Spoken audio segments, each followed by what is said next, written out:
Hello everyone, welcome to our channel education hotspot. So आपके IGNOU MA sociology की series में आपके एग्जाम के लिए हम लोग प्रिपेयर कर रहे हैं।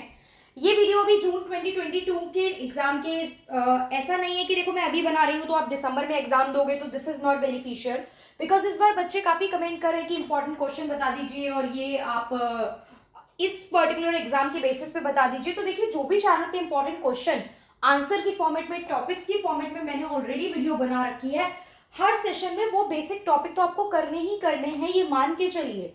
ऐसा नहीं है कि आपको ये देखना है कि इस साल ये क्वेश्चन आ गया तो अगली बार ये नहीं आएगा। टॉपिक वही रहते हैं, चीजें आपको प्रिपेयर करनी पड़ेंगी। और अराउंड अगर आप अच्छा टाइम दे सकते हो तो आप ट्राई करो 3 से 4 साल के पेपर तो कम से कम कर लो। या फिर मैंने जो वीडियो बनाई है आप प्लेलिस्ट देखो, हर बार एग्जाम के टाइम पे प्लेलिस्ट में कुछ ना कुछ नया एड ऑन होता रहेगा। आप उतनी प्लेलिस्ट देख के भी एग्जाम में जाओगे तो भी आते हुए क्वेश्चन मिल जाएंगे। एंड ये बच्चों का जो रिस्पॉन्स आता है उससे ये चीज क्लियर हो रही है। लाइक ठीक है, प्रूवन बात है ये। ऐसा नहीं है कि मैं बोल रही हूँ इतना ही पढ़ जाओ इससे ही काम चल जाएगा। पूरा पढ़ सकते हो, पहली बात तो कभी टीचर नहीं बोलता आप कम पढ़ो, ठीक है, आप पूरा पढ़ सकते हो, पूरा पढ़ो। ये सिर्फ उन स्टूडेंट के लिए उनको बेनिफिट करने के लिए जो due to their work pressure, family pressure, कोई किसी भी रीजन से वो नहीं पढ़ पा रहे हैं and at last exam skip कर देते हैं कि भाई नहीं तैयारी, कुछ भी नहीं पढ़ा, समझ ही नहीं आ रही है चीजें इस रीजन से।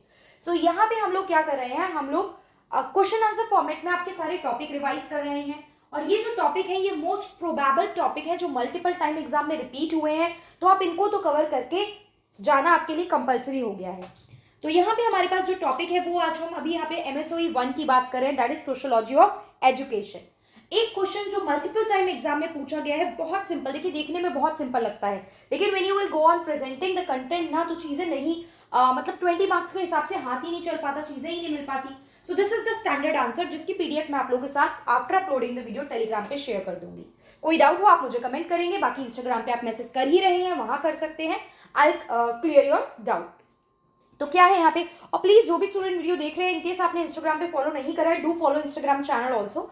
हर जगह आपकी रीच होनी चाहिए सो दैट कुछ भी चीजें आए तो आप तक पहुंचे। और आप भी जो MA कर रहे हैं वो आगे कुछ ना कुछ प्लान जरूर करेंगे। PGT का एग्जाम देंगे आप लोग नेट का सोचेंगे, PhD का सोचेंगे, सोशियोलॉजी ऑप्शनल होगा आपका। तो प्लीज मुझे कमेंट में वो भी बताइए कि आप किस पर्सपेक्टिव से फ्यूचर को लेके प्लान कर रहे हैं, सो दैट उससे मुझे हेल्प मिलेगी कि हम चैनल को लेके और क्या नया ला सकते हैं आप लोगों के लिए, वो भी प्लान कर सकते हैं, राइट। तो दिस विल हेल्प मी। तो वो एक तरीके से समझ लीजिए कि वो आपका रिटर्न होगा मेरे लिए कि आप मुझे बताएंगे कि आगे आपको किस चीज में क्या परस्यू करना है, so that I can plan for the further things. अब यहाँ पे हमारे पास टॉपिक है major issues and challenges in the higher education in India. ये क्वेश्चन मल्टीपल टाइम एग्जाम में पूछा गया है कि हायर एजुकेशन को रिगार्डिंग क्या प्रॉब्लम रहती है। So whenever you will go on presenting the answer, आपको पहले एक बैकग्राउंड, एक फ्रेम लेआउट करना होता है। सीधे आप नहीं बताने लगोगे कि भाई इंफ्रास्ट्रक्चर प्रॉब्लम है, teachers up to the mark नहीं, मतलब टीचर्स अवेलेबल नहीं होते हैं, प्रॉपर इंफ्रास्ट्रक्चर अच्छा नहीं है, प्राइवेटाइजेशन की वजह से प्रॉब्लम आती है। तो सीधा नहीं प्रॉब्लम्स बतानी है, पहले एक फ्रेमवर्क रेडी करो, हायर एजुकेशन का सिनेरियो बताओ, क्या इंपॉर्टेंस है ये बताओ, then start writing the things. तो हम पहले बताएंगे India's higher education system is world third largest system after US and China. अब एफिशिएंसी, इफेक्टिवनेस, कितनी क्वालिटी एजुकेशन के बेसिस पे नहीं बोल रहा है, वो बोल रहा है on the basis of largest के बेसिस पे बात की गई है। तो लार्जेस्ट सिस्टम है इन टर्म्स ऑफ स्टूडेंट। तो चाइना और US के बाद लार्जेस्ट स्टूडेंट इंडिया के हायर एजुकेशन सिस्टम में देखने को मिलते हैं हमें। इंडिपेंडेंस से पहले जो इंस्टीट्यूशन का ग्रोथ था, growth of institution of higher education in India बहुत स्लो था and diversified in areas of studies was very limited. Diversification नहीं था, लिमिटेड, जो पढ़ रहा है बच्चा वही पढ़ रहा था, बहुत बेसिक लेवल की एजुकेशन थी। अलग अलग जैसे आप आज की डेट में देखते हो एकेडमिक्स के अलावा वोकेशनल सर्विसेज, ये सब चीजें भी बहुत ज्यादा हो गई हैं, पहले वो नहीं थी। After independence number of institution increase हुए। India educate approximately 11% of its youth, अपनी यूथ की 11% को एजुकेट करती है। And there are around 30,484,746 student जो हायर एजुकेशन इंडिया में ले रहे हैं। कुछ फैक्ट्स बता दिए हमने। There are several private institute भी हैं जो वेरियस प्रोफेशनल कोर्स ऑफर करते हैं। प्राइवेट भी आप काफी कुछ अदर कोर्सेज, डिग्री, डिप्लोमा ये सब ले सकते हो।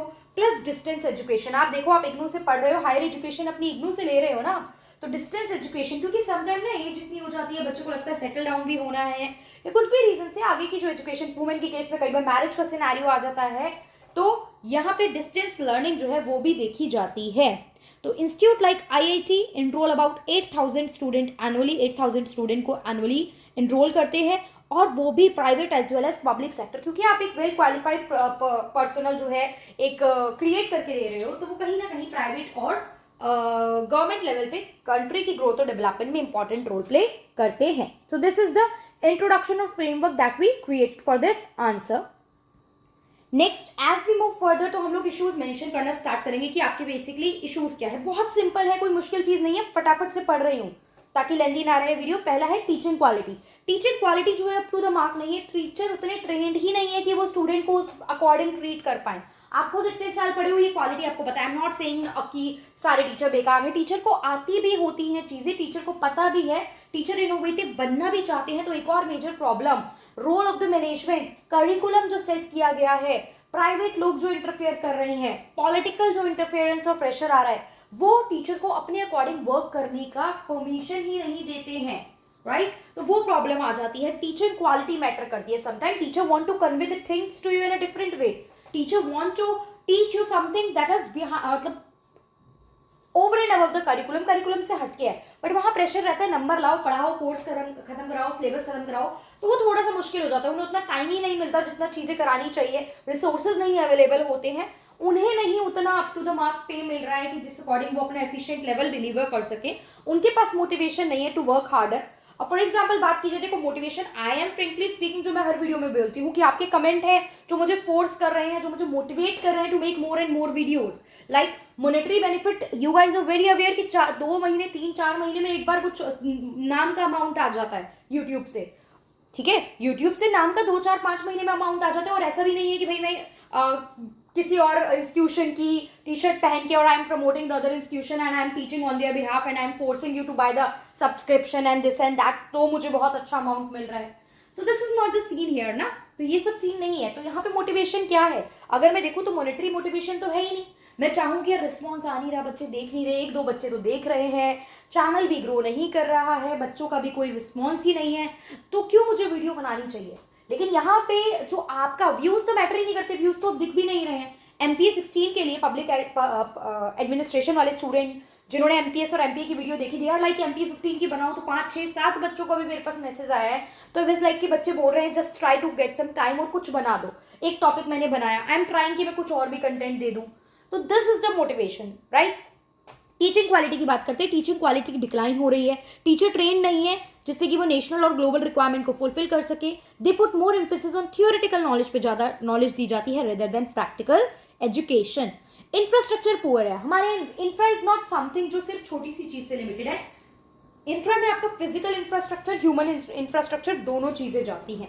तो इंडिया में ये बहुत ज्यादा प्रॉब्लम है. क्या ये मोस्ट इंपॉर्टेंट चैलेंज है ये एजुकेशन का. इंडिया को नॉलेज सुपर पावर बनना है, लेकिन यहाँ पे प्रॉब्लम क्या है, स्किल शॉर्टेज है, क्वालिटी मैन पावर नहीं है हमारे पास. जो इंस्टीट्यूशन का एक्सपेंशन हो रहा है वो प्लान नहीं है, और प्लान नहीं है तो रिजल्ट नहीं दे पा रहा है अच्छे से. आउटडेटेड और जो इम्प्रैक्टिकल है वो करिकुलम, सिलेबस जो है वो आपका काइंड ऑफ बहुत ज़्यादा प्रैक्टिकल चीज़ों पे फोकस ही नहीं करता है. तो ये मेन रीज़न है कंसर्न के.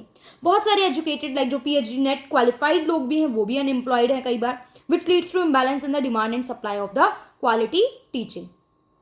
पॉलिटिकल इंटरफेरेंस रहता है. पॉलिटिकल इन्वॉल्वमेंट अगर मैनेजमेंट में रहेगा तो ऑब्वियस बात है एजुकेशनल इंस्टीट्यूशन अपने तरीके से काम नहीं कर पाएंगे, और वो अपने तरीके से काम नहीं कर पाएंगे तो उनका जो मेन मोटिव है एजुकेशन प्रोवाइड करना वो भी तो कहीं ना कहीं खराब होगा. राइट और कई बार क्या होता है कॉलेज लेवल पे जब बच्चा जा रहा है तो बच्चा इसी आइडियोलॉजी को लेके जा रहा है कि भाई मुझे तो पॉलिटिकल चीज़ों में इन्वॉल्व होना है. लाइक एक टाइम पे आइडियोलॉजी थी कि अगर आपको पॉलिटिकल चीज़ों में होना इंगेज रहना है तो just join this particular institution, इस कॉलेज में पॉलिटिकल और ये सब चीज़ अच्छी है. तो ये सब एक सिनेरियो बन जाता है. तो अगर आप इस आइडियोलॉजी से भी काम कर रहे हो तो भी आपका जो मेन पर्पस है टू गेन द एजुकेशन वो फुलफिल नहीं होगा. So this is the problem. Political involvement in the management of education system hinder the autonomy of educational institution. मतलब educational institution की जो अपनी power है उस पर वो रुकावट डालेगी. And political objective outlook students का है तो वो भी education को ineffective बना देगा. Next is no proper value education. Simple सा पॉइंट है भाई, लोगों में एथिक्स मोरल नाम की चीज ही नहीं बची है. आप पढ़ रहे हो, इतना पढ़ लिख के बन गए, लेकिन IAS बन गए हो, लेकिन केस आ रहा है करप्शन का. इतने साल बाद पता चला इतने पैसे लिए. इंटरव्यू के टाइम पे क्या बोला था कि भाई हमें तो सर्व करना है सोसाइटी को. ये नहीं बताया था अंडर द टेबल पैसे भी ले लेंगे, बहुत पैसा मिलता है. नाम है दुनिया भर के, अपने खानदान तक के, अपने आने वाली जो जनरेशन है उनका तक फ्यूचर हम बना लेंगे क्योंकि इतने पैसे हम लोग ले लेंगे. ये बात तो आपने नहीं बताई थी. तो वहां पे जो मोरालिटी है, अब सीए है, कोशिश की जाती मतलब सीए है वो क्या करेगा, वो आपका पैसा बचाने का, घुमाने का ये सब काम कर रहा है।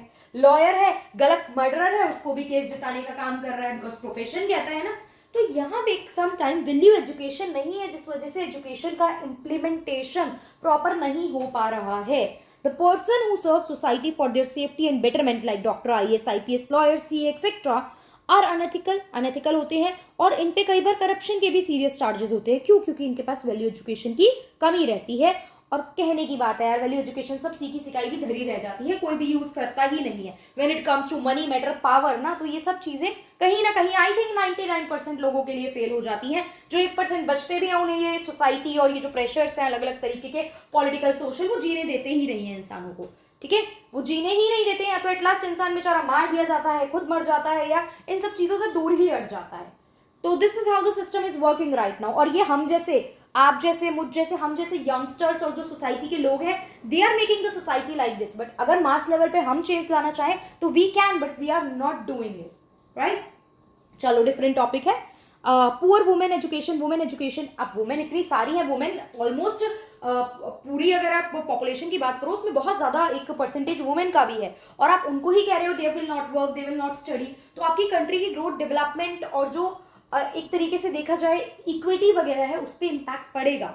तो the section that contribute almost half of the population यानी कि women is deprived from higher education at the secondary level. Female drop out जो परसेंटेज और रेशियो है वो हाई है। स्टार्टिंग में तो फिर भी पढ़ लेती है, लेकिन देखते हैं कि जो हायर एजुकेशन की बात आती है तो ड्रॉप आउट हो जाती है, आगे पढ़ाई कंटिन्यू उतना जो नंबर है वो जाता ही नहीं है। फॉर एग्जाम्पल 12th पास की मान लीजिए 1 लाख गर्ल्स ने all over the world, and when it comes to college तो वहां पे जाके रह गई ओनली 70,000, एंड उससे भी हायर पोस्ट ग्रेजुएशन की बात आई तो सिर्फ 40,000 गर्ल्स का एनरोलमेंट था। तो ये धीरे धीरे हायर एजुकेशन में चीजें कम हो जाती हैं।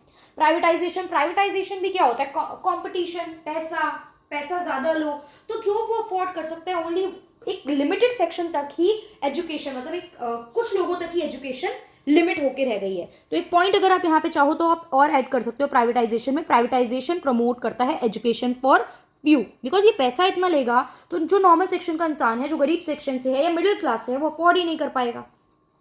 Privatisation also lead to many issues like hike in the costing of education, culture, creativity, imagination नहीं आप वहां पे इनकलकेट कर पा रहे हो, और एजुकेशन फॉर फ्यू की बात कर रहा है। नंबर गेम बन के रह गया एजुकेशन, मुझे बताने की जरूरत ही नहीं है।